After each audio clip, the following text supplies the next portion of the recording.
Hari Om. Today we are discussing the Upanishads. The Upanishads represent a great chapter in the history of human spirit, and they have dominated Indian philosophy, religion and life for 3000 years. They have survived many changes, religious and secular, and they have helped many generations of men to formulate their views on the chief problems of life and existence. The word Upanishad is derived from three words: Upa, which means near; Ni, which means down; and Shad, which means to sit. The meaning is group of students sit near the teacher to learn from him secret doctrine, the knowledge. In another derivation, it is accepted that Upanishad means Brahma knowledge, by which ignorance is destroyed. In brief, Upanishad gives us both spiritual vision and philosophical argument. The Upanishads develop Vedic ideas and symbols and give to them, wherever necessary, new meaning, which relieves them from their formalistic character.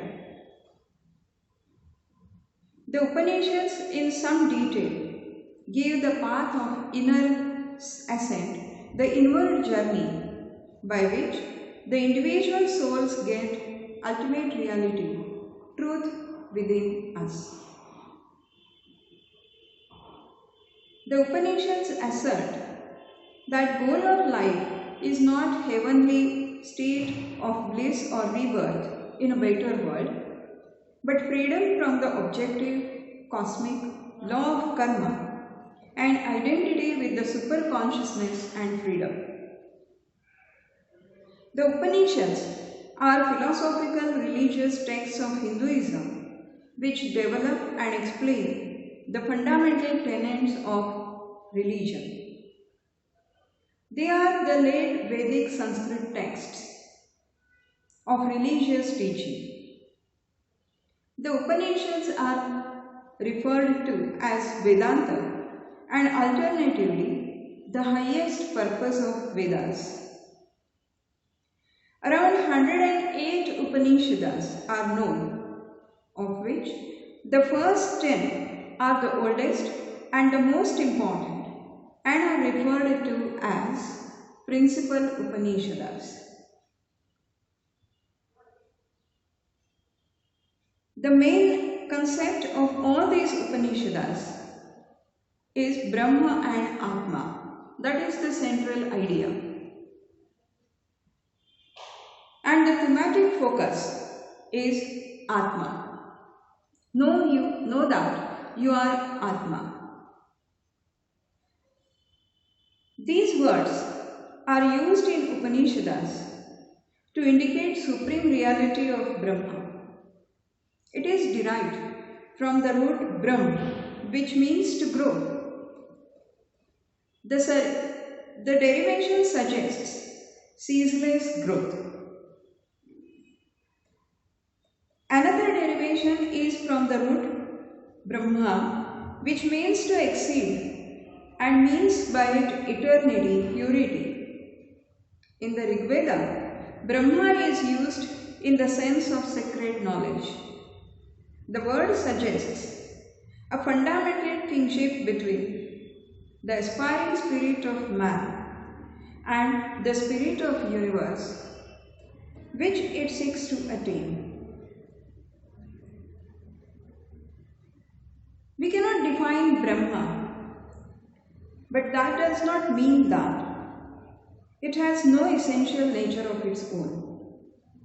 In fact, there is nothing outside it, and no inquiry into its nature can be instituted without some description of essential nature is said to be being or consciousness or bliss. These are different phrases for the same being, self-being, self-consciousness, self-delight are some of them. The word Atma is derived from that is to breathe. It is breath of life. Gradually, its meaning is extended to cover life, soul, self or essential being of the individual. Atma is the principle of man's life, the soul that pervades his being, his breath, prana, his intelligence and transcends them. Atma is what remains when everything that is not the self is eliminated.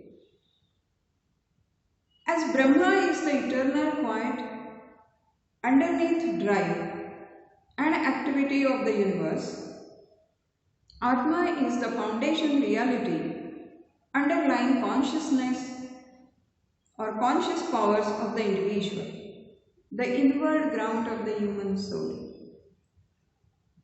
In the early prose of the Upanishads, Atma is the principle of individual consciousness and Brahma the superpersonal ground of cosmos. Soon the distinction diminishes and the two are identified. Brahma is the first principle of universe, is known through Atma, the inner self of man. As we are aware, the Upanishads are called as Vedanta. There are 4 Vedas, Rigveda, Yajurveda, Atharvaveda and Samaveda. All these Upanishads, they elaborate the fundamental ideas given in these Vedas.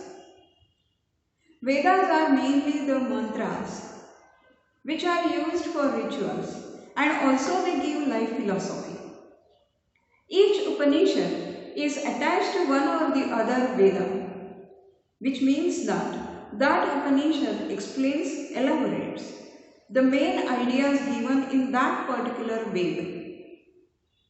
And when we think about these Upanishads, we find that all these Upanishads start with what is called in Sanskrit Shanti Mantra, that is peace recitation. Why these Upanishads they begin with Shanti Mantra or peace recitation? The purpose is to establish a bond, link between the teacher and the student. This is for creating mutual respect, for correct understanding. Unless there is a mutual respect between the teacher and the student, there cannot be correct understanding. Another purpose of this Shanti Mantra is to dissolve the differences so that the truth is revealed. Upanishad is a study of self, study of reality. If we studied even one Upanishad with faith and proximity to truth, it is enough to know oneself. That is what is asserted. Now this Shanti Mantra, as I was telling, is the part of every Upanishad. It starts with the Shanti Mantra. Of course, every Upanishad may have different Shanti Mantras or peace recitations. But for example, I can give you one peace recitation. It is in Sanskrit. And it says, Om Sahana Bhavatu Sahanau Bhunaktu Sahaviryam Karvavahai Tejasvina Vadetamastu Ma Vidvishavahai Om Shanti Shanti Shanti.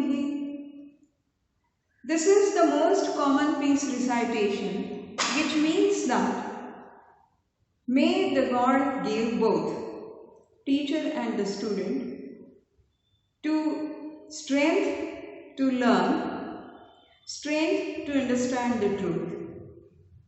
May the teacher and the student have mutual respect, perfect understanding, and with this Shanti mantra, every Upanishad starts. As I said, for some of the Upanishad there is another Shanti mantra, but I have given you one for the example. Now we go to the details of each Upanishad. As said earlier, there are 10 principal Upanishads of 108 Upanishads which are known. So today we will be focusing only on these 10 principal Upanishads. The first among all these Upanishads, that is 10, in fact 108 Upanishads, is Isha Upanishad. This is the first Upanishad among all Upanishads where Isha means God and Vasya means to live. Where God lives? The answer given in this Upanishad is in the whole universe. He is everywhere. And even what our eyes cannot see, He is there also. This is the shortest Upanishad and is included in the Yajurveda as the final chapter. It consists 18 verses.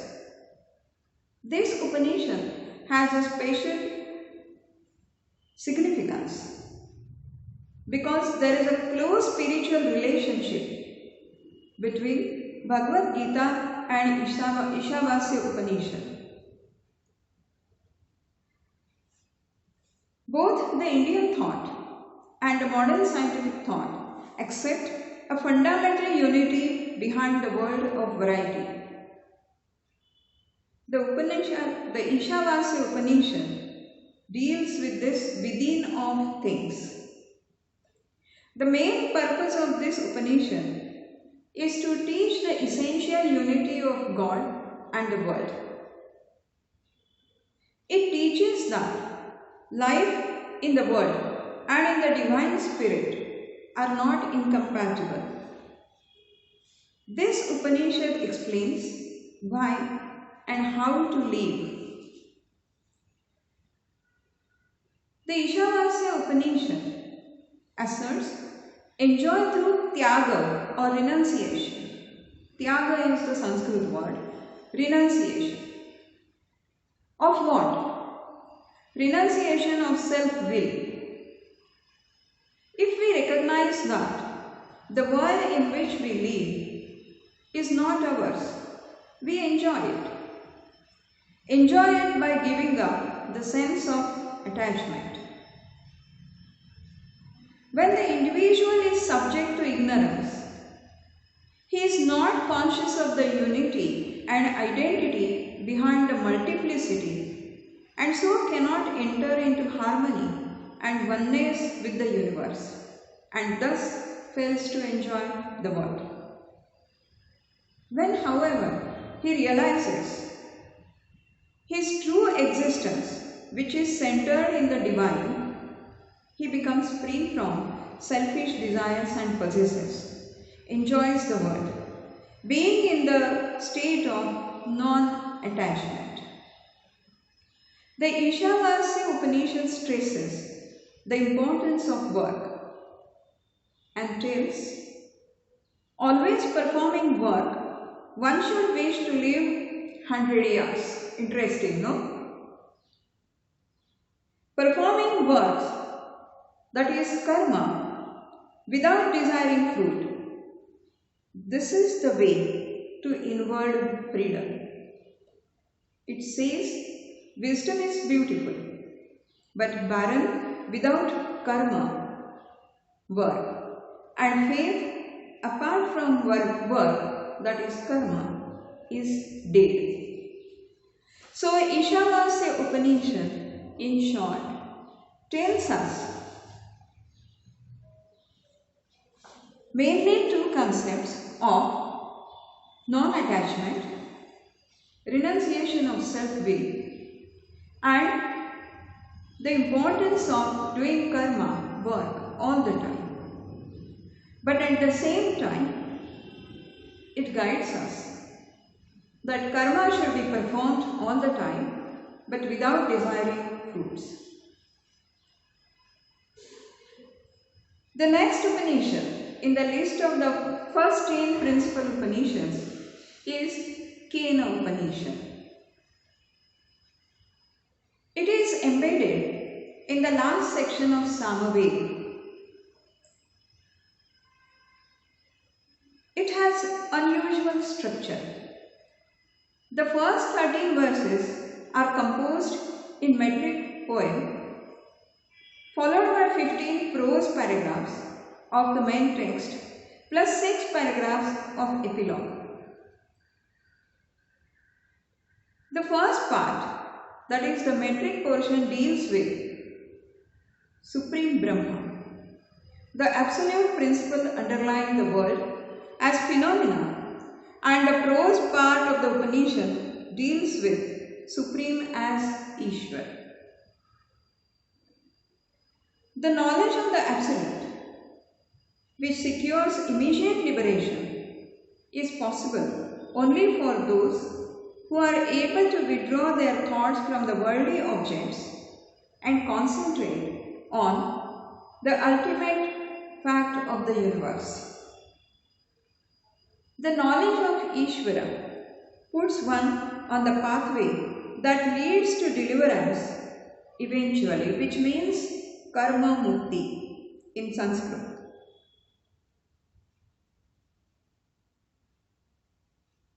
The Katha Upanishad says that Atma exists and knowledge and spirituality are the goals and intense longing of all creatures.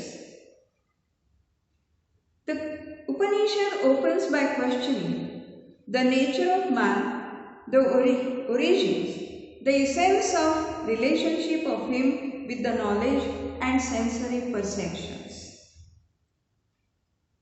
It then asserts that knowledge is of two types, empirical knowledge and conceptual knowledge, and says that empirical knowledge can be taught, described and discussed. Conceptual knowledge cannot. Pure abstract concepts are learnt and realized, instead wherein it mentions that the highest reality is Brahma.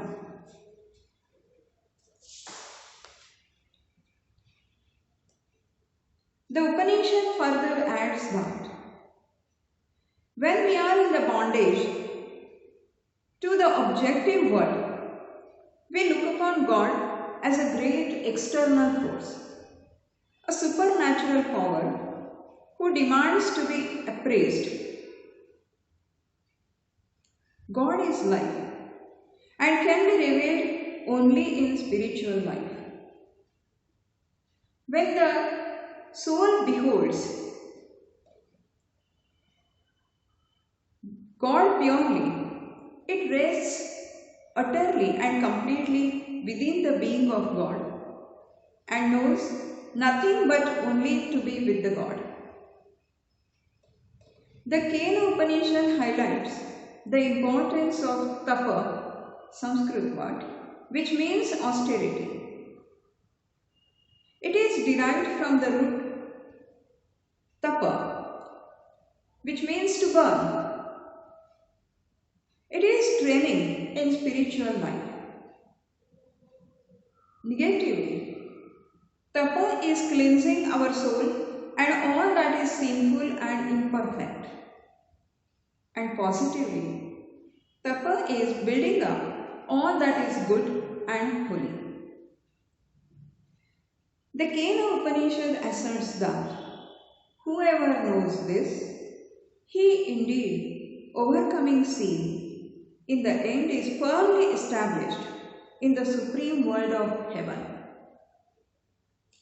So Katha Upanishad mainly focuses on two types of knowledge, empirical and conceptual, and gives us the concept of tapa, austerity,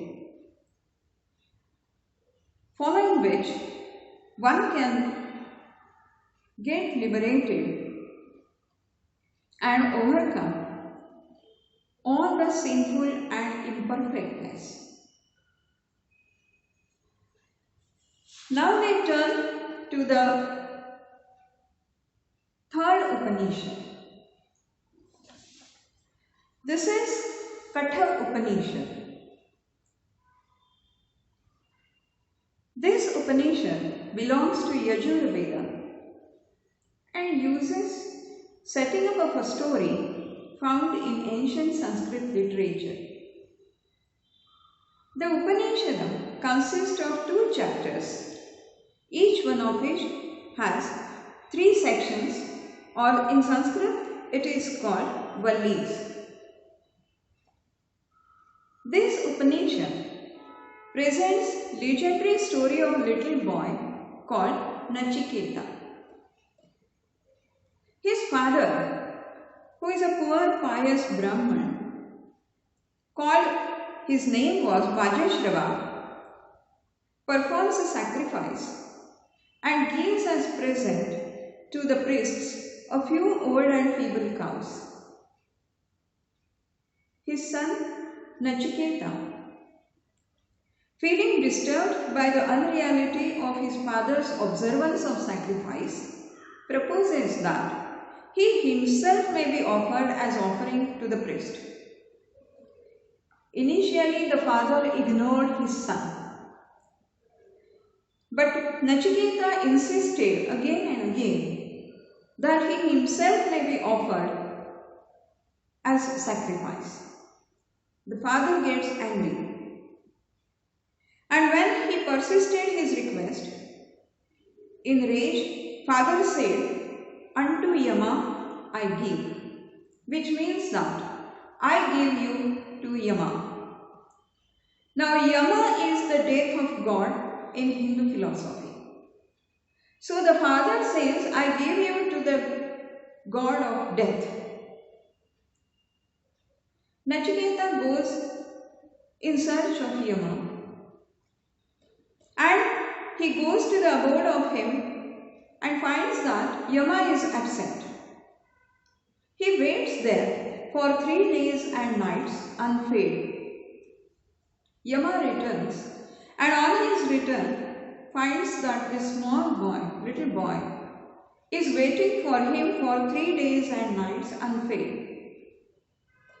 And therefore, in return, he offers 3 gifts for the delay and discomfort caused to Nachiketa. Nachiketa asks 3 great gifts from Yama. The first gift, he says, "Let me return alive to my father." A very plain and simple gift. For the second gift, he says, "Tell me how my good works may not be exhausted." And for the third, he asks, "Tell me the way to conquer death." How to conquer death? In the Katha Upanishad, the third request is one for enlightenment on the transition called death. And so, this Upanishad mainly is a dialogue between Nachiketa and Yama.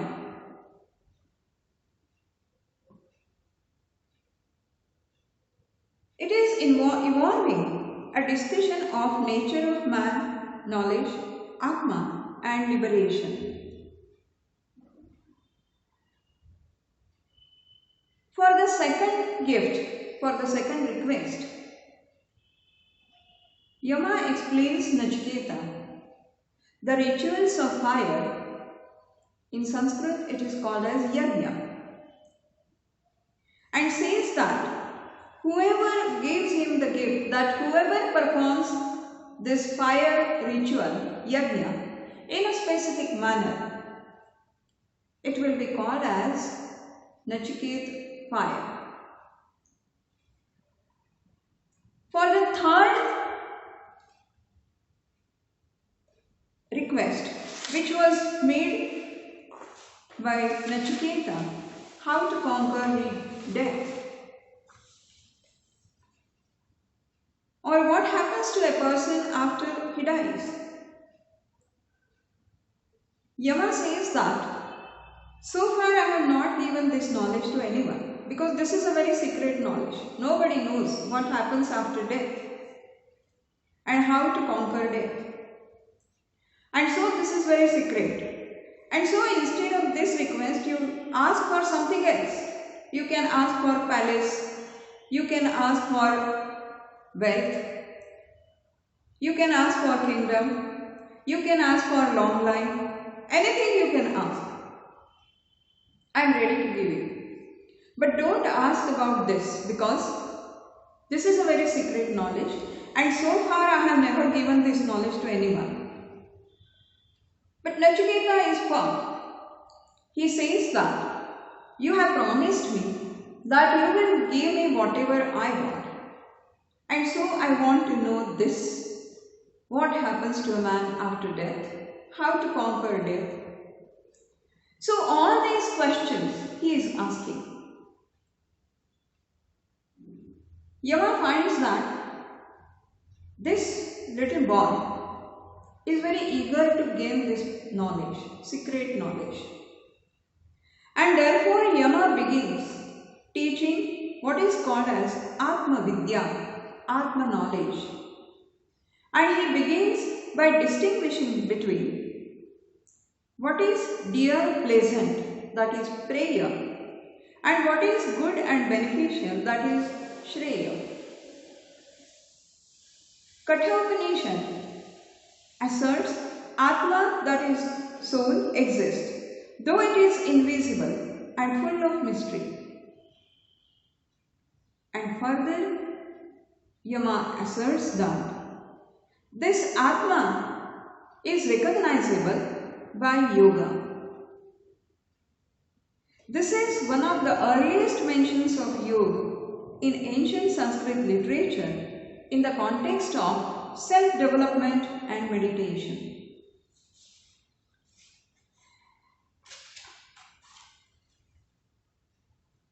Yama says that the word which all Vedas declare, which all authorities proclaim, desiring which people live the life of a religious student, that word is Om. It is the eternal self. The self constitutes the inner reality of each individual. When it knows itself, the spirit, and ceases to know of itself as bound up by any name or form, it realizes its true nature. Yama further says that self cannot be attained by instruction, nor by intellectual power, nor even through much hearing. This is to be attained only by one whom the self chooses. To such a one, the self reveals his own nature. The Upanishad assumes the law of karma, that we are born according to our deeds. The final verse of Katha Upanishad asserts that Atma knowledge or self-realization is to be attained not by argument or reasoning from scriptures. It is to be compounded by oneself, and it can be attained who abstain from misconduct, whose mind is calm, and those who live ethically. And they are composed, internally peaceful, and search within and examine their own nature. So this Katha Upanishad is an important Upanishad Upanishad, which is learnt, taught and reviewed, and most of the scholars, they gave commentaries on this Upanishad. The reason being, this Upanishad reveals the secret knowledge of death and also of how and why one should live.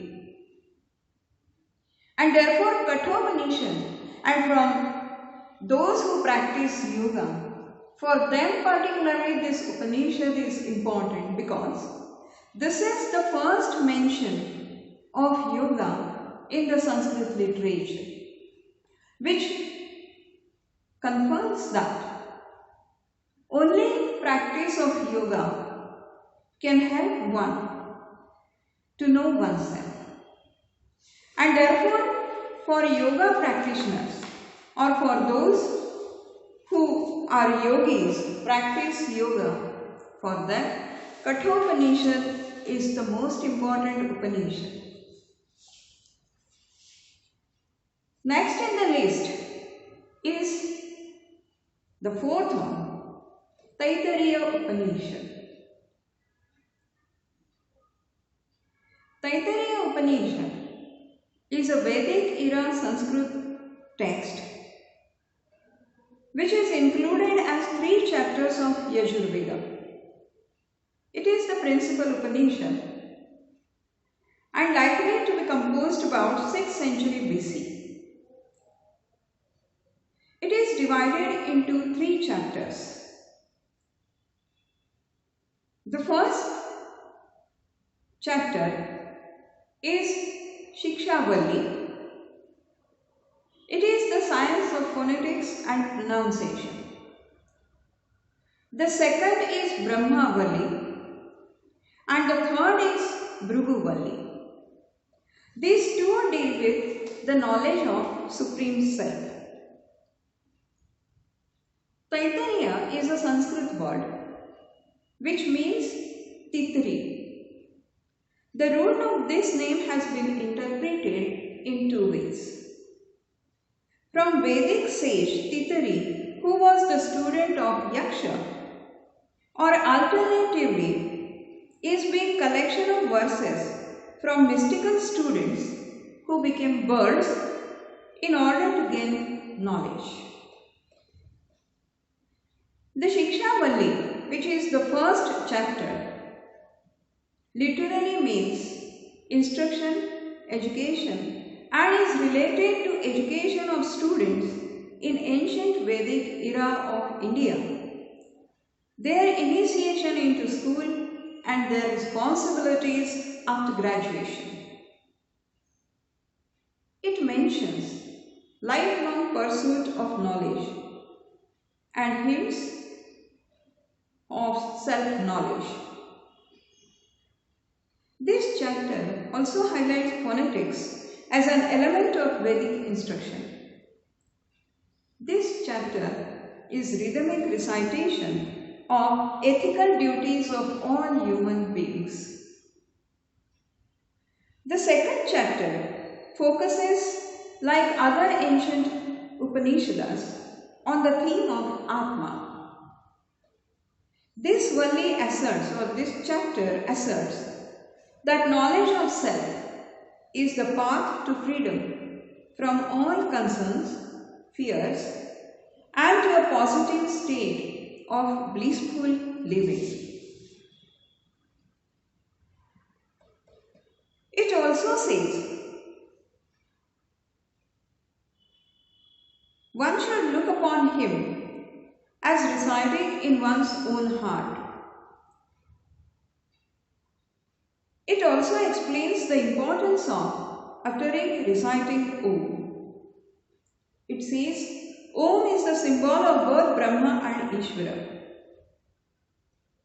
It explains the Brahma as the cause of evolution.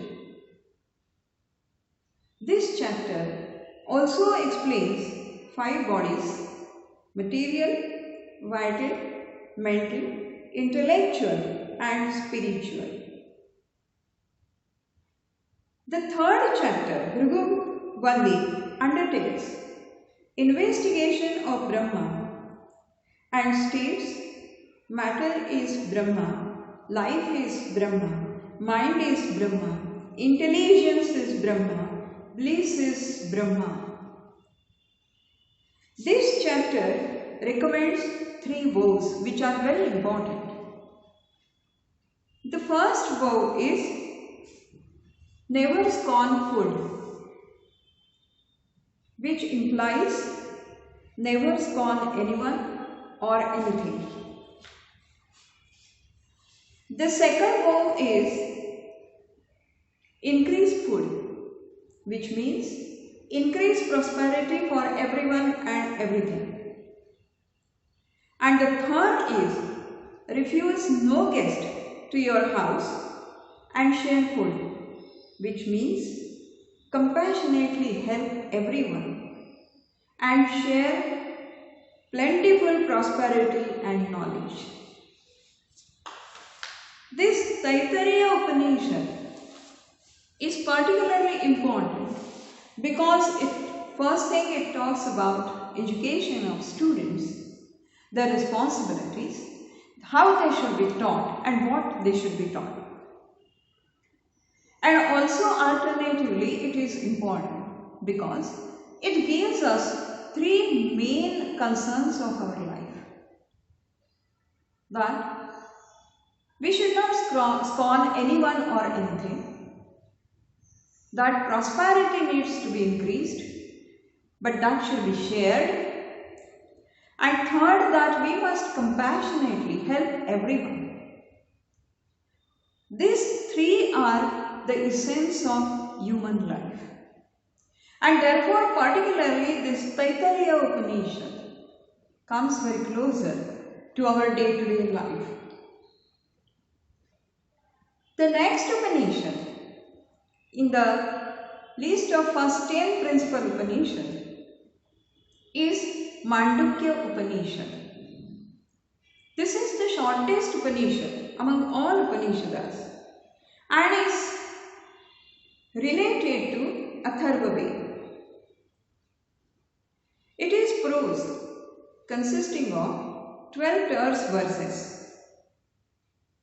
The main subject of this Upanishad is Om, which is the origin of everything in this universe and in which past, present and future all are embedded. It discusses the syllabus of Om and presents the theory of 4 stages of consciousness and asserts that existence of and the nature of Atma. Some scholars are of the opinion that this Upanishad might have been composed in the 1st or the 2nd century AD. It is an exposition of the principle of O as consisting of 3 elements, A, U, Ma, which refers to the 3 states of waking, dream and dreamless sleep. The Supreme Self is manifested in the universe in its gross, subtle and casual aspects. The absolute or mystic consciousness is the reality of God. It is said that study of this Upanishad itself is sufficient for liberation. This Upanishad opens by declaring Om is the syllabus of the whole world, or it is the whole world.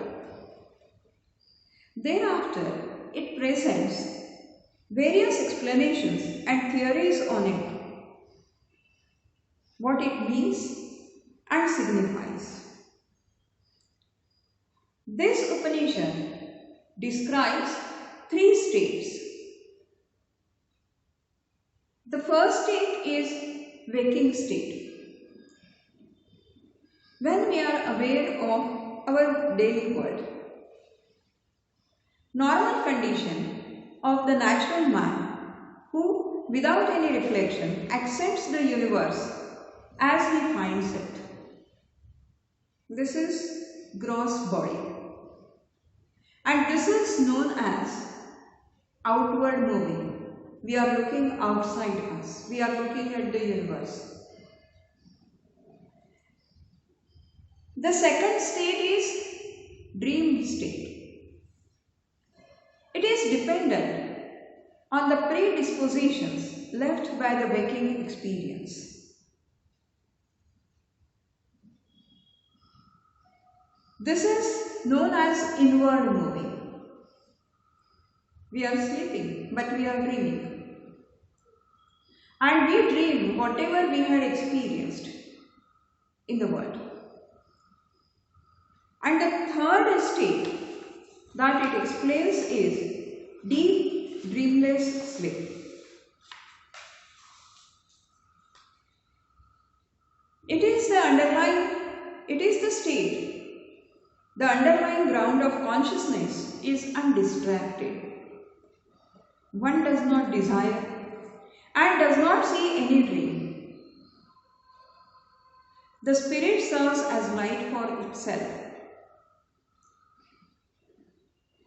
This is a state of full bliss and enjoys bliss.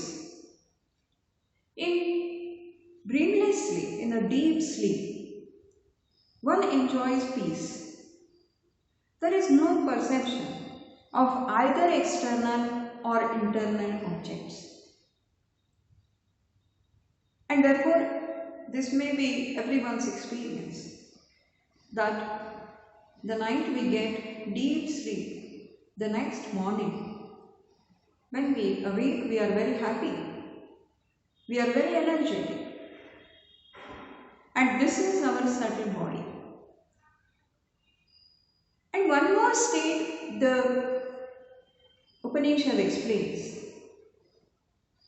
which is not common for all of us or common man, but which may be true for yogis who have attained the state of pure consciousness. And that stage is known as Turiya state.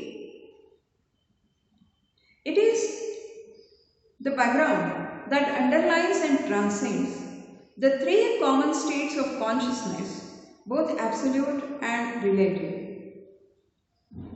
It is the true state of experience of infinite, ananta, and not different, advaita, from the dualistic experience which results from the attempt to conceptualize reality. So in this state, Turiya state, this duality disappears and the person is in pure conscious state. So this Mandukya Upanishad is mainly significant because it gives the significance of chanting Om, and also it describes the three states of awareness and how we experience in these three states, and how by chanting Om one can know oneself. So this was all about Mandukya Upanishad. The next Upanishad in the list is Aitareya Upanishad.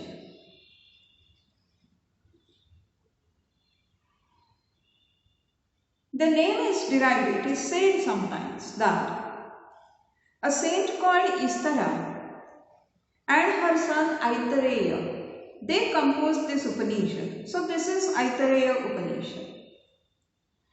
This is the principal Upanishad based on Rigveda and consists of 3 chapters and 33 verses. The purpose of this Upanishad is to lead the mind of a sacrificer away from the outer ceremonial to its inner meaning. All sacrifice is inward, as the Upanishads quotes.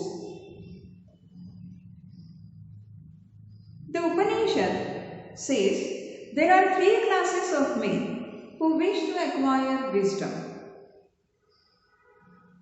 The highest consists of those who have turned away from the world, whose minds are free, who are eager for freedom. For them, this Upanishad is intended. But all are not in this category. So there are those or others who become free gradually. For them, the knowledge and worship of prana, that is breathe, is intended. And there is still another category who care only for worldly possessions. For them, meditative part of Upanishad is intended. So this Upanishad is for everyone. This Upanishad discusses three philosophical themes. The first, the world and man is the creation of universal self, that is Atma. Atma undergoes three births. And third, the consciousness is the essence of Atma. The Upanishad discusses the cosmic powers of human person. And it says that fire becomes speech, which entered the mouth. Air becoming breath, entered the nostrils. The sun becoming sight, entered the eyes. The quarter of space becoming hearing, entered the ears. Plants and trees becoming hair, entered the skin. The moon becoming the mind, entered the heart. Death becoming outbirth, entered the navel. Water becoming semen, entered the genitive organs.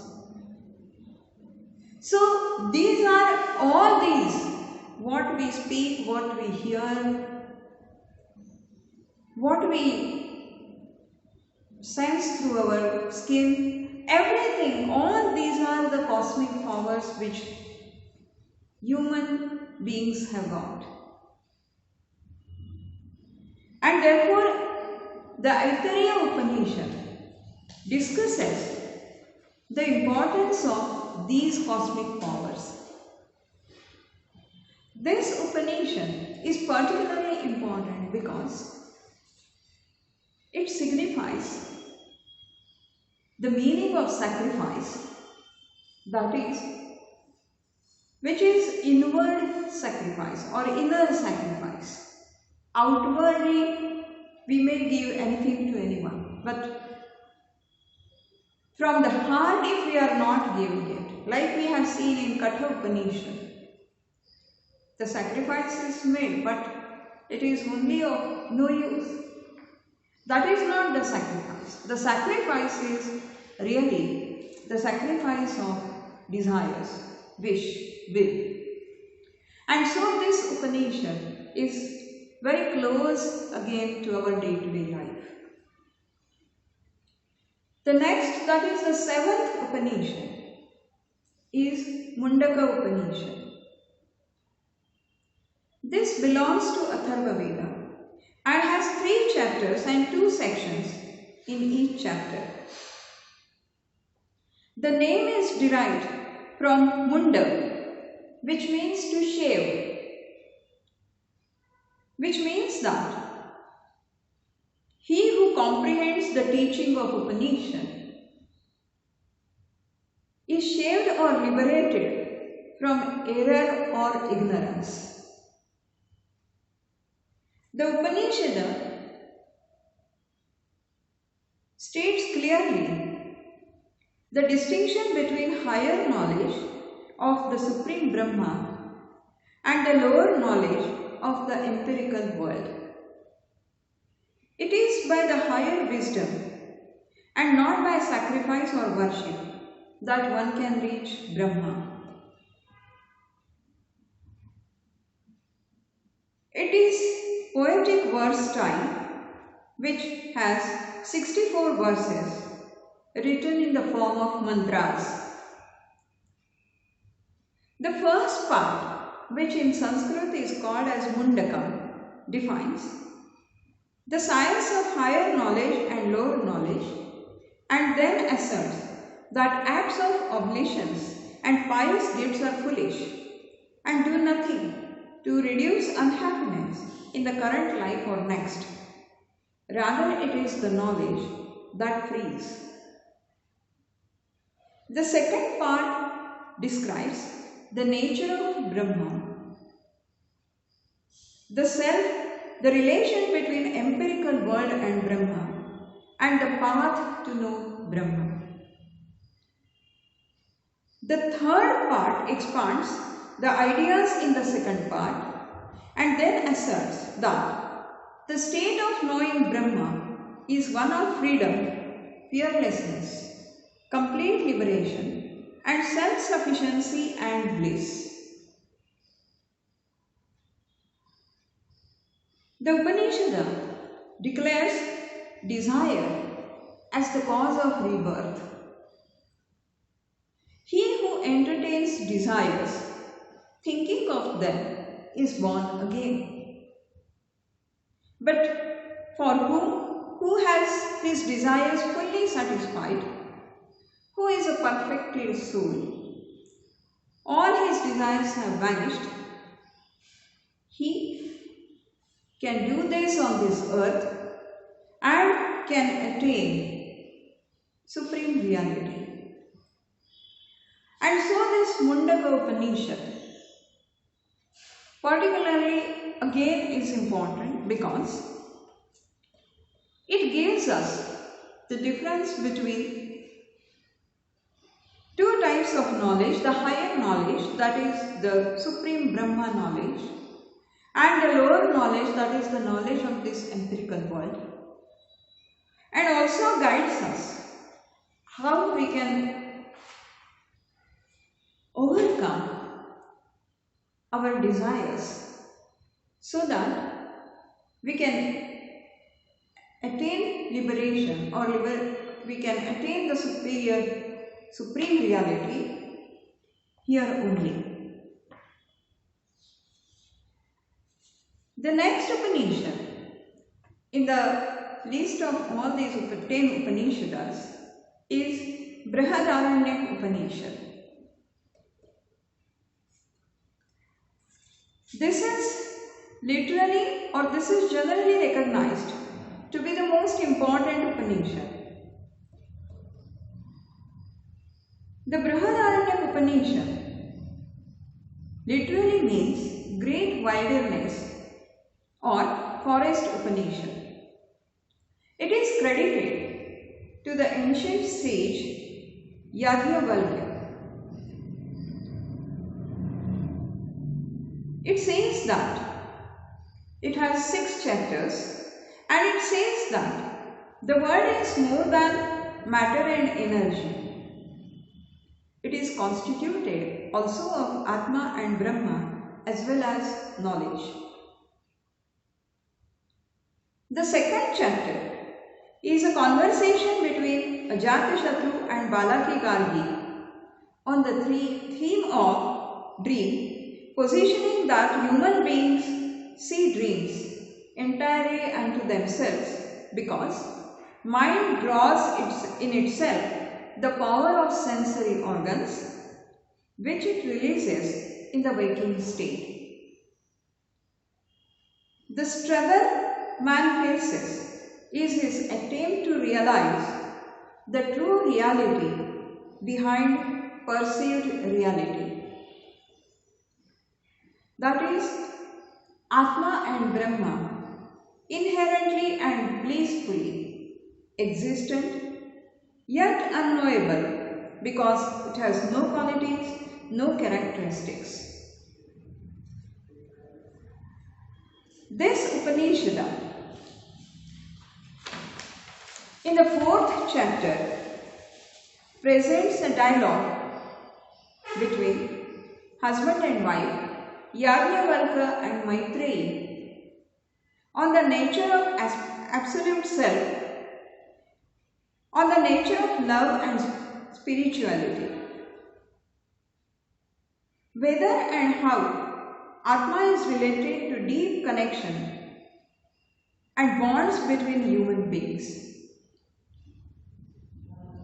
It says that it is the self that should be seen, heard of, reflected on and meditated upon. By seeing of, hearing of, by thinking of, by understanding of the self, all this is known as Om, or supreme reality. This Upanishad is particularly interesting because this Upanishad introduces Madhu theory. In Sanskrit it is called as Madhu Vidya. Madhu literally means honey. Now what is this theory? It says that Atma exists, that all the organic beings, that is plant, animals, human beings, are wandering souls, yet they are one with each other, and the Brahman, that is the cosmic soul. It further asserts that along with these organic beings, there is inorganic nature, that is fire, air, earth, water and space. This is the field where beings act and where their actions create fruits that they are separately and together experience. The Upanishad states that everything is connected being affect each other. Organic beings affect the inorganic nature. The inorganic nature affects the organic being.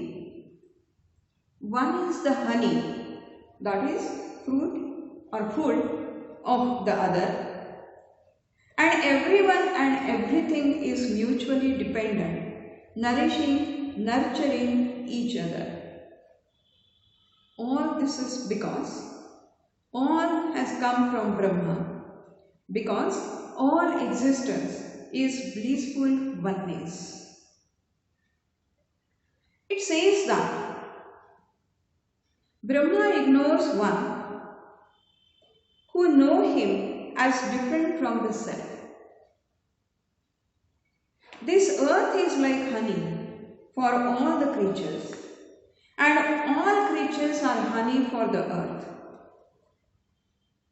So this Upanishad, which is called as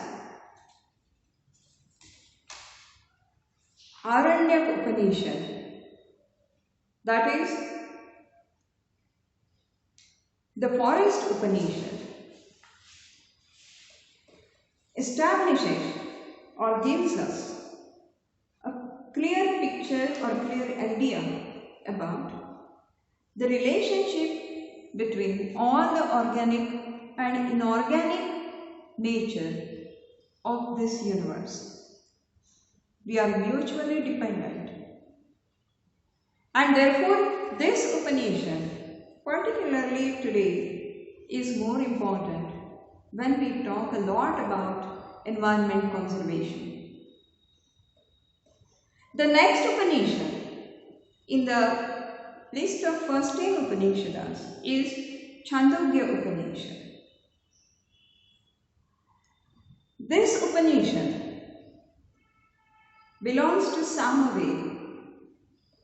It has 8 chapters. And there are 153 sections in all these 8 chapters. Again, this is a very long Upanishad. The broad underlying theme of this Upanishad is the importance of speech, language, song and chants to man's quest for knowledge and wisdom. This Upanishad mentions ancient cultural elements such as musical instruments and embedded philosophical premises that later served as foundation for Vedanta school of Hinduism. It is one of the most cited texts in the later reviews and commentaries by scholars from diverse schools of Hinduism. Chandogya Upanishad, the name is derived from the word Chanda, which is a Sanskrit word, which means poetic meter. The name implies that the nature of the text relates to the patterns of structure, stress, rhythm, and intonation in language, songs, and chants. The main and the opening recommendation of this Upanishad is, let a man meditate on Om. It asserts good and evil may be everywhere in life, yet the life principle is inherently good. Like other Upanishads, this Upanishad also has Brahman as the main thought. But along with that, this Upanishad also talks about karma, that is the work, and upasana, that is meditation. They are also described. This Upanishad tells many stories to explain the main philosophy of the Upanishad. This Upanishad also explains many concepts which are seen in yoga, like words, chitta, dhyana, mind, mantra, self-realization, etc. The Upanishad also explains, with the help of a story, the nature of Atma and Atma Jnana, that is Atma knowledge. The ultimate truth, as given in Samveda, is the part of this Upanishad, and that ultimate truth is Tat Tvam Asi, a Sanskrit version, which means you are the same. That is, you are Atma, you are Brahma. The ultimate truth is, as given, is, again I repeat, Tat Tvam Asi. The Chandogya Upanishad states that all souls are interconnected and one. The inmost thing, essence of all beings is the same. One truth, one reality, one soul. So this Chandogya Upanishad particularly is important or particularly is significant because it gives us how to chant, what is the importance of songs, what is the importance of speech, language, words, mind, and how to meditate on Om. Now, and also it has many words, many concepts which we use in yoga. And therefore for anyone, for everyone, this Upanishad comes nearer to real life because chanting or meditating on Om is for everyone. Speech, language, these are also important for everyone. And particularly for those who practice yoga, for them It is more important because many of the concepts of yoga are explained in detail in this Upanishad.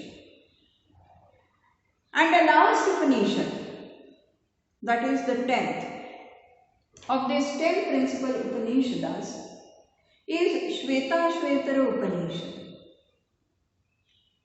This Upanishad belongs to Yajurveda. Its name is derived from sage Shveta, who taught it. The Upanishad contains 6 chapters with 113 mantras.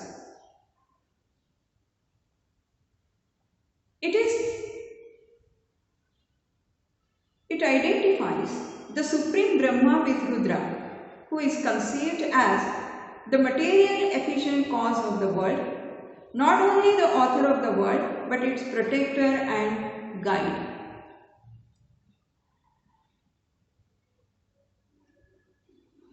It says that the elements are associated with theism, personal God, and devotion to Him, which are to be made with undoubtedly in the other Upanishad became the prominent in this Upanishad.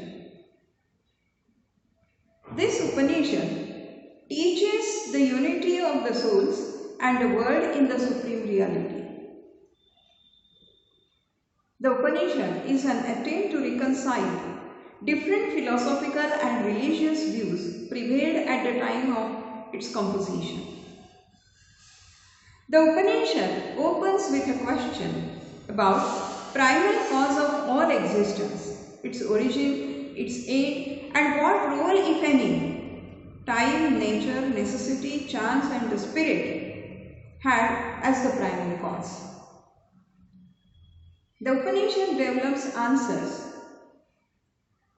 concluding that universal soul exists in every individual.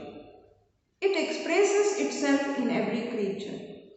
Everything in the world is a projection of it, and that there is oneness, a unity of soul in one and the only self.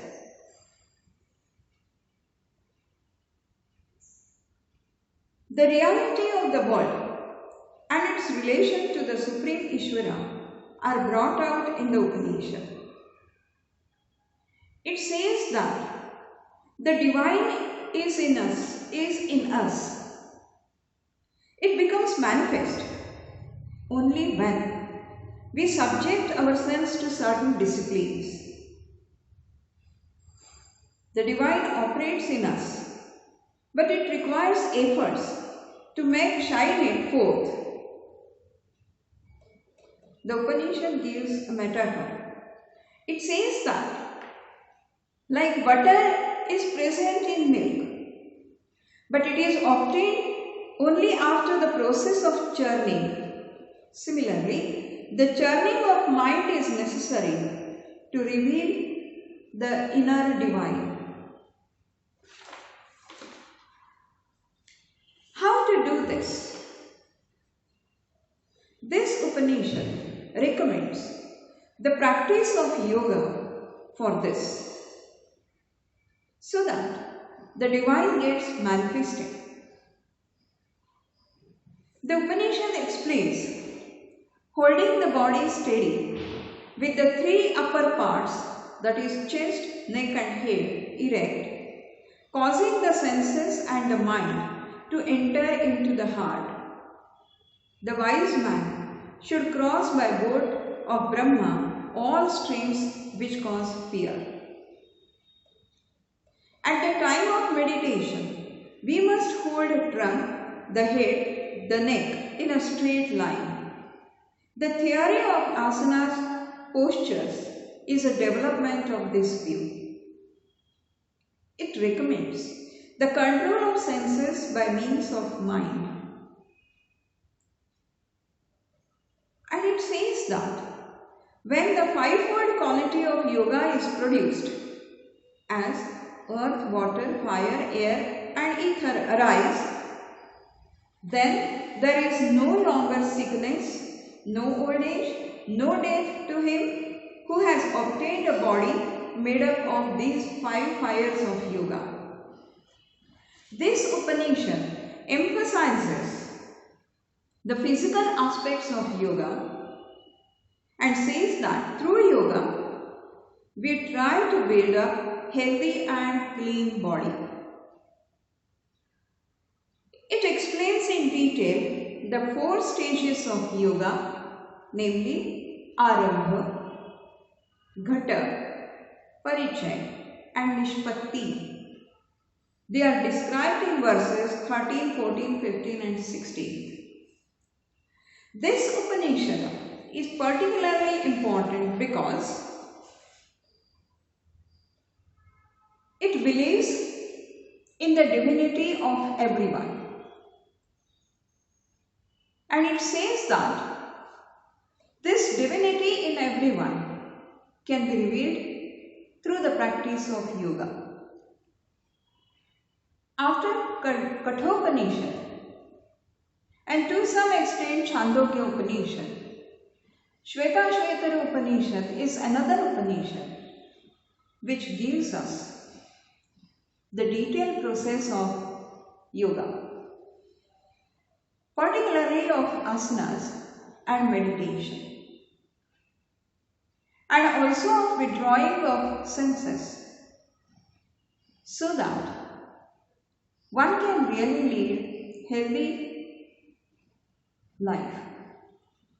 And so this Upanishad particularly is important again for those who practice yoga, which explains many aspects of yoga. So this was a brief discussion on 10 principal Upanishads. I am fully aware that in such a short period of time, it is not possible to give justice to the teaching of all these Upanishads. But this is only an introduction to Upanishads. The purpose is, 1, at least everyone should get an overview of what is the teaching of Upanishads. 2, one should know that Upanishads are not only for those who have left all these worldly things, but it is for everyone. Every one of us can get teaching and practice whatever is being told in this Upanishads, like ethical behavior, for example, like oneness with the nature, for example, like practicing yoga, for example, like sharing prosperity with everyone, helping everyone. So all these, and believing that the divine is present in everyone, all these are the things which we can practice in our day-to-day life. And therefore, earlier it was thought, for many years it was thought, that Vedas and Upanishads are only for those who have left these worldly things. But in fact, these Upanishads are for those who live in this world, because here through Upanishads we learn how to live blissfully in this world by following what is called as non-attachment. And so particularly these Upanishads, they are important for our everyday life. Hari Om.